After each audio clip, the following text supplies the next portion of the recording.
天文的消息，咱要换来关心太空喷素的问题。这几年是正做天文学界也有科学界关注的焦点。根据欧洲科学家伫咧2024年观察的结果，因认为讲卫星的残骸落落来，经过大气层的过程的时阵会导火，会进一步产生有毒的气体，这有可能会造成空气污染。不过，这也要进一步来验证。欧洲太空总署 ESA2000年7月甲8月分2批甲试验一群卫星送去了地球轨道，编号自 FM5 到 FM8。迄当阵的任务是观测伫咧太阳风暴之下，一寡强烈的能量粒子甲地球磁场的互动，抑个受到来影响。本来按算任务期限只敢若2年，要也算延续超过20外冬。伫2024年9月开始，要互试验卫星登来地球。这边要观测的是编号 FM6， 后面叫做莎莎的卫星。It's a carefully planned, targeted re-entry, starting with the satellite SALSA.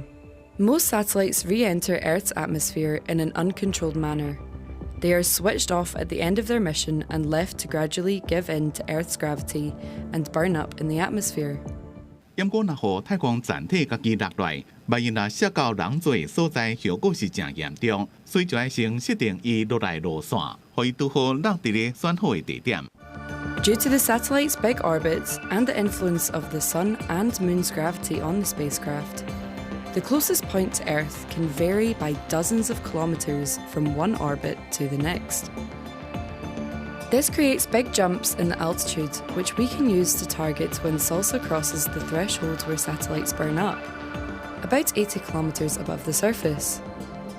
This allows us to precisely predict when and where SALSA finally re-enters the atmosphere, with any fragments safely splashing down over a remote stretch of ocean.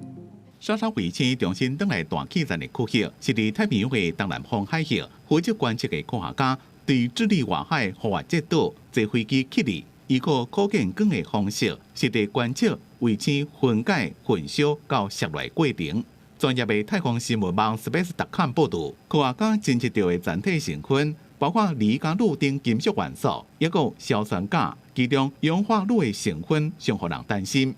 Space.com 的文章讲，卫星的防火隔热材料用真侪氧化铝。根据ESA统计，平均一天有3粒报废卫星对大气层登来地球。这款氧化铝等材料的碎片累积伫咧大气层内面，污染的情形真歹测量。因为遮尼悬，气象用的规轨无法度到，但是轨道上的卫星又搁离伤远。唯一会当正晚精准观测的，只敢若剩飞到遮尼悬的飞机。不过，这种机会唔是常常有，执行的成本也真悬，所以变做未了解健康空气污染一个真困难的问题。公司新闻，徐嘉玲编辑。